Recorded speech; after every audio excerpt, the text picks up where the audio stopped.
broadcasting live across the Philippines archipelago, Muswan, Maramag, Bukidnon, Philippines. This is the News TV, brings you the dose of invading, spontaneous, and influential news. Good day, this is Tony Pizarras, bringing the oldest and hottest news that shook the world today. Ferdinand Magellan landed in the Philippines. Here's Louis Millar reporting. Louis. Buenas a todos. We delve in a pivotal chapter of Philippine history, the arrival of Spanish influence, trade, and ensuing conflict among Filipinos. In 1521, Ferdinand Magellan first landed in the Philippines, claiming the islands of Spain. His expedition marked the beginning and complex relationship between Spanish colonizers and local tribes, highlighted by Magellan's death at the hands of Lapu-Lapu in Mactan.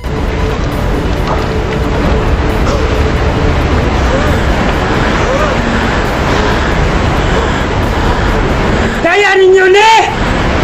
Kung isog magay mo panglayat mo! Ito mo padakpan ko ninyo gingunana ka sayon! Ako pa'y nakalayat dire! Kusgan ni! Ito mo maangkon ninyo ni tanan! Wako mahadlok ninyo mga chicken! Atpak ko dire! Magdali! Gusto gini siyang mamatay. Solusyon na ni Boske. Balik na lang ta sa atong barangay. Puyong malinaon. Kapoy naman god. Hindi lang dago.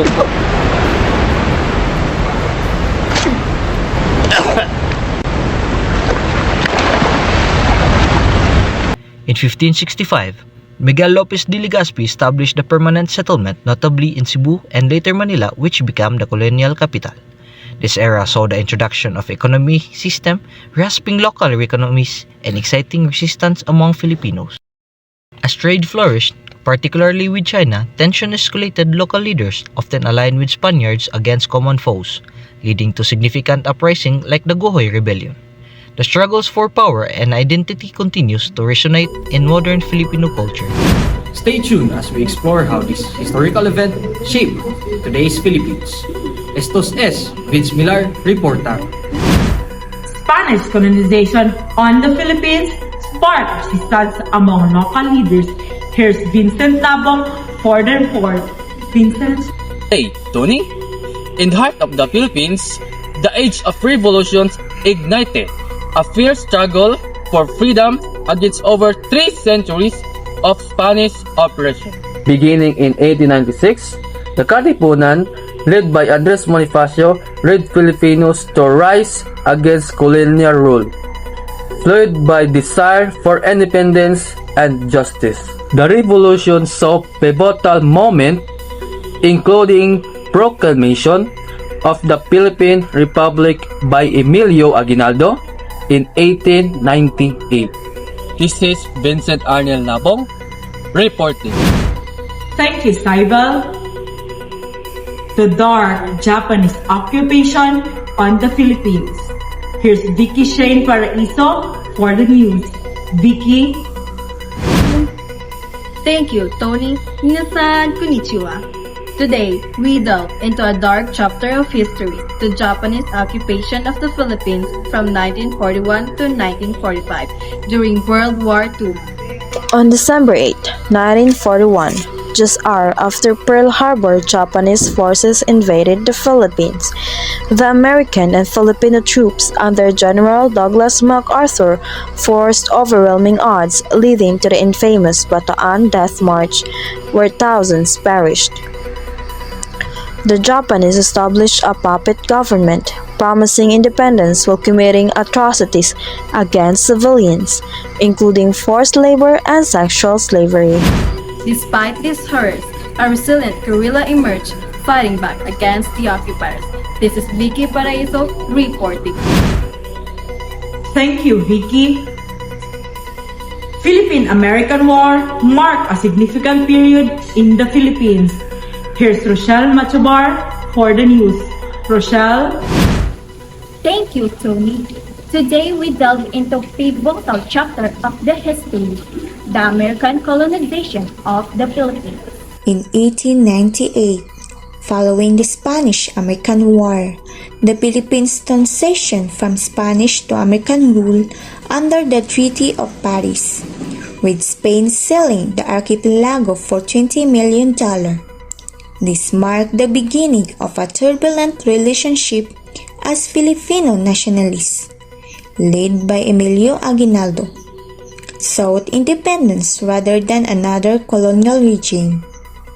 The ensuing Philippine-American War, 1899 to 1902, was first resulting in significant casualties, over 4,200 American and estimated 200,000 Filipino civilian deaths. Despite promises of benevolent assimilation, and many Filipinos felt exploited as the U.S. established control over their resources and governance. This is Rochelle Machubar reporting. Thank you, Rochelle. And tonight's special report, here's Saibal Ordeniza. Thank you, Tony. And welcome to tonight's special report. Now, before we dive into prehistoric happening in the Philippines, let's take a moment to appreciate something truly timeless, Filipino culture. You know that you're in the Philippines, you can lively debate what's the difference between caldereta, afritada, and the menudo. Spoiler alert, it tastes the same. And who could forget the favorite pastime of our parents, getting together for a fiesta or in the reunion, like a family, or planning which part of the land they get with our grandparents' inheritance. Nothing says celebration like lechon sizzling on the grill and a karaoke machine. However, evidence of these presents diminished until an automatically modern humans arrived, approximately 4,000 years ago. Key archaeological sites like Tabon Cave in Palawan and Bobong 1 in Occidental Mindoro revealed artifacts and fossils that provide insights into these early communities. They were primarily hunters, gatherers, adepts at utilizing maritime resources and adapting to their environments.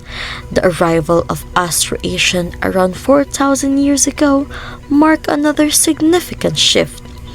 These seafaring people brought advanced agricultural practice and established complex trade network across Southeast Asia, influencing local culture profoundly. From Stone Age beginning around 50,000 BC, characterized by stone tools and ceramic manufacture, to the emergence of the Lazaretic civilization by the 4th century. Showcasing the advanced social structure that had developed.